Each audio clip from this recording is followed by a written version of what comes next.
तो हेलो दोस्तों, आज हम स्टार्ट करने वाले हैं न्यू सीरीज। इस सीरीज के स्टार्टिंग में हमें कपल को दिखाया जाता जिनके शिप को एक डीमन ने डिस्ट्रॉय कर दिया था और उनका बेबी शिप के टूटे हुए लकड़ी पे था, जिसे देखकर डीमन उस बेबी पे अटैक करने के लिए बढ़ता है। पर तभी उस डीमन के ऊपर कोई अटैक करता है जिससे कि वो पीछे हट जाता है और वह बंदा जिसने अटैक किया था वो एक ओल्ड मैन होता है जिसका नाम मास्टर जियान होता है, जो कि आते ही उस बेबी को लेकर जो कि किसी खतरनाक फॉर्मेशन को क्रिएट करके उसके ऊपर अटैक करने लगते हैं, जिससे वहाँ पे एक बहुत बड़ा फॉर्मेशन बनके तैयार हो जाता है, जिसमें से थंडरिंग करते हुए एक ड्रैगन निकलता है जो कि उस डीमन पे अटैक कर देता है, जिससे वो डीमन फाइट करने की कोशिश करता है। लेकिन वो जो ड्रैगन होता है वो काफी ज्यादा पावरफुल था, जो लगातार उस डीमन पे कई सारे अटैक करता है, जिससे वो डीमन काफी ज्यादा परेशान होकर वहाँ से भाग जाता है। जिसके जाने के बाद मास्टर जिन उस कपल के पास जाते हैं, जिसमें बेबी का फादर जिंदा होता है, जो कि अपनी बेबी को उस ओल्ड मैन जियान को देते हुए बोलता है, इसका नाम जैक है और आप मेरे बेटे का ख्याल अच्छी तरीके से रखिएगा, प्लीज अंकल जियान, पर मुझे माफ कर दीजिए, मैं इस सेक्ट के लिए ज्यादा कुछ नहीं कर पाया। इतना बोलते ही वो वहीं पे मारा जाता है। और ये जो छोटा सा लड़का होता है वो कोई नॉर्मल लड़का नहीं होता है, बल्कि वो डीमन वर्ल्ड से आया होता है। जिसके बाद हम कुछ साल के बाद का सीन देखते हैं, जहाँ पे वो बच्चा थोड़ा सा बड़ा हो चुका था, जो कि एक चट्टान से रस्सी बांधकर उसके सहारे झूल रहा था, जिससे उसका फ्रेंड यही बोलता है, भाई तुम ऊपर आ जाओ, तुम नीचे भी गिर सकते हो। पर जैक बोलता है, नहीं, मैं तो यहाँ पे विंड स्पीड शॉट टेक्निक सीख रहा हूँ। जिससे परेशान होकर यही अपने दूसरे दोस्त मैंक से जैक को ये सब करने से रोकने के लिए कहता है, लेकिन मैंक भी बोलता है वो सही कर रहा है, क्योंकि इस टेक्निक के हिसाब से तुम्हें इसे फील करने के लिए कुछ ऐसा ही करना पड़ेगा। कि तभी वो रस्सी जिसके सहारे जैक झूल रहा था वो चट्टान पे ज्यादा खिसने के कारण टूट जाती है और जैक नीचे खाई में गिरने लगता है। पर तभी वहीं पे एक शॉट आता है जो कि उसे नीचे नहीं गिरने देता है और उसे ऊपर लाके छोड़ देता है, जो कि ये सब मास्टर जियान ने किया था, जो कि उससे बोलने लगते हैं, अभी तुम इंजर्ड होने वाले थे। और ये मास्टर जियान को देखकर मैंक और यही दोनों रिस्पेक्ट देते हैं। पर जियान बोलने लगता है, आप मुझे स्वॉर्डमैन सिखा ही नहीं रहे थे, इसलिए मैं खुद ही प्रैक्टिस करने लगा। जिस पर जियान बोलने लगते हैं, अगर आज तुम्हारे पापा जिंदा होते तो तुम्हें बहुत डांटते। जो सुन के जैक बोलता है, आप मेरे फादर के बारे में मुझे बताइए और मेरी मदर कौन थी जिन्हें सब लोग डेविल बोलते हैं। पर जियान उसे कुछ न बता के इस बात को टाल देते हैं और उससे बोलते हैं, लगता है कि आज तुम भूखे हो, ये लो रोटी। रोटी को देखकर जैक उसे तुरंत ही ले लेता है। जिसके बाद यहाँ से सीन शिफ्ट होता है और हमें रात का सीन दिखाया जाता है। तो जैक, मून और यहाँ रात के सीन को एंजॉय करते हैं और जैक इस रोटी को खाने लगता है। पर तभी वहाँ पे एक कैट आता है, जिस कैट को सिर्फ जैक ही देख सकता था, जो बात उसे काफी ज्यादा अजीब लगती थी। तो कैट जैक से एक रोटी का पीस मांगने लगता है, जिससे गुस्सा होकर जैक कैट को बोलने लगता है, तुम मेरे किसी भी काम के नहीं हो और ना ही तुम्हारे पास कोई स्पेशल एबिलिटी है। जो अभी ये बोल ही रहा, इतने में वो कैट रोटी का एक पीस छीन के खाने लगता है, जिस पर जैक उस पे काफी ज्यादा गुस्सा होने लगता है और इस नजारे को एक बंदा दूर से खड़ा होकर देख रहा था। और फिर यहाँ से सीन शिफ्ट होता है और हमें 10 साल बाद का सीन दिखाया जाता है, जहाँ पे हम जैक को देखते हैं, जहाँ पे वो एक ऊंट के पीस को क्राफ्ट कर रहा था और वहाँ से जाते हुए लोग बातें कर रहे थे। इस साल का फेरी गेट कॉन्फ्रेंस काफी एक्स्ट्रा ऑर्डिनरी था और ऐसे रूमर्स फैल रहे हैं कि 4 डिजिटल जनरल कुछ करने वाले हैं। पर हमें इन बातों से क्या करना है, हम तो आज सुहान पैलेस के प्रिंसेस को देखने जा रहे हैं, जो कि जल्द सिटी में आने वाली है। जिनकी बातों को जैक दूर से सुन लेता है और स्माइल करता है। जिसके बाद हम यही को देखते हैं, जो कि मास्टर जियान को एक लेटर देता है, जो कि जैक छोड़ के गया था। उसमें लिखा था, मैं जैक अब कहीं भी जाने के लिए फ्री हूँ और अब मैं इस शॉर्ट स्प्रिट आइलैंड को छोड़ के कहीं और जा रहा हूँ। जिसे पढ़कर मास्टर जियान काफी ज्यादा गुस्सा हो जाते हैं और उनकी बॉडी से एक ऑरा रिलीज होता है। पर तभी दूसरे मास्टर उन्हें शांत कराते हुए बोलते हैं, इसमें कोई टेंशन लेने वाली बात नहीं है, हम तो वैसे भी बैंक्योन सिटी में जा ही रहे हैं और वहाँ पे वो जैक को ढूंढने की कोशिश करेंगे। जिस बात पर मास्टर जियान शांत हो जाते हैं और इसके बाद हम मास्टर इंसान को देखते हैं, जो कि एक स्पोर्ट के पास आकर उस पर मैजिक करते हैं, जिससे वहाँ पर एक डीमन समन हो जाता है, जिसका नाम पाई होता है। जिसे लेंस वन बोलता है कि टारगेट शॉट भी टैलेंट से निकल चुका है, तो तुम उसकी अच्छी तरीके से खातिरदारी करना। जिससे हमें पता चलता है कि मास्टर इंसान बिल्कुल भी अच्छा आदमी नहीं है और इसकी कोई इवन इंटेंशन है। फिर हमारा एक गॉड लाइक कैरेक्टर पे शिफ्ट होता है, जो कि एक बिल्कुल ही गॉड की तरह दिख रही थी, जो कि उनके पास एक खड़ी हुई लड़की, जो कि उनकी डिसेबल होती है, उससे कहती है, इस साल के फेरी गेट कॉन्फ्रेंस में मुझे पता चला है डीमन जल्दी कुछ करने वाले हैं और उसे बस ये भविष्यवाणी वाला लड़का ही रोक सकता है। तो उस लड़के के बारे में हमें कोई भी आइडिया नहीं है, इसलिए तुम शहर के साथ टीम अप करके उस लड़के को जल्द से जल्द ढूंढ निकालो। जिसके बोलते ही वहाँ पे शहर आती और बोलती है टीचर, हमारे शिप पे जो टाइलैंड से बिलोंग करने वाला बंदा घुस आया था वह जैक है, वो हमारे हाथों से निकल चुका है। जिस पर वो गॉडलाइन कैरेक्टर फिलहाल शहर को जैक को ढूंढने के लिए कहती, क्योंकि वो उनके स्वान पैलेस के शिप से यहाँ पे आया हुआ था, जिससे उनकी रिस्पॉन्सिबिलिटी बन जाती है कि वो जैक को सेफ रखे। इसके बाद वो शहर को बोलती है, तुम जैक को ढूंढ कर सेफली उसे वांग क्वांग सिटी की तरफ छोड़ दो, जहाँ पे उसके दोस्त उसे पिक कर लेंगे। उसके बाद हम उसी प्रोफेसियंसी यानी उसी भविष्यवाणी वाले लड़के को ढूंढेंगे। जिसके बाद हमारा सीन शिफ्ट होता है, जहाँ पे हमें मिस्टीरियस गर्ल्स को दिखाया जाता है जो किसी तरह का रिचुअल परफॉर्म कर रही थी,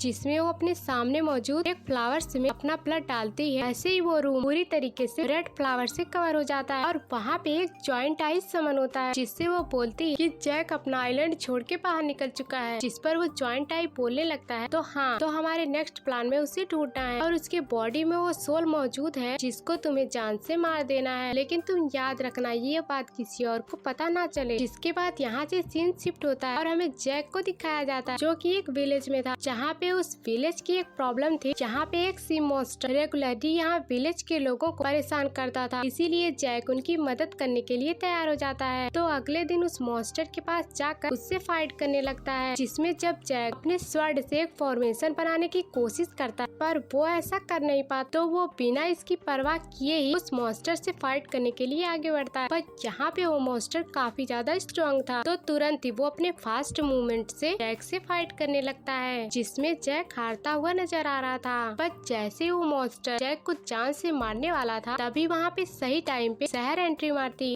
जो कि अपने मेडिकल थ्रेड का यूज करके उस मॉन्स्टर को एक जगह पे रोकने लगती है। तो शहर को देखकर जैक उसके बारे में पूछने लगता है, आखिरकार तुम कौन हो? जिस पर शहर, जो उस मॉन्स्टर को मारने के लिए उसकी तरफ आगे बढ़ रही थी, वो यह बात सुनकर वापस जैक के पास आती है और उससे बोलने लगती है कि तुम बिना पूछे ही हमारे शिप में घुस आए और तुम अब पूछ रहे हो कि तुम कौन हो। जो बोलकर वो जैक पे काफी ज्यादा गुस्सा होने लगती है, क्योंकि शहर को तो उस भविष्यवाणी वाले लड़के को ढूंढना था, पर वो जैक की वजह से अपने टीचर से इसे प्रोटेक्ट करने का काम मिला था। तो शहर जैक को बोलने लगती है, मुझे कोई शौक नहीं है तुम्हें प्रोटेक्ट करने के लिए, ये तो मेरे टीचर ने कहा है, इसीलिए मैं यहाँ पे आकर तुम्हें प्रोटेक्ट कर रही हूँ। और ये लोग बातें कर ही रहे थे, उतने में वो सी मॉन्स्टर वहाँ से गायब हो जाता है। ये देखकर दोनों काफी ज्यादा हैरान हो जाते हैं, जिसके साथ ये एपिसोड यहीं पे एंड हो जाता है। Thanks for watching.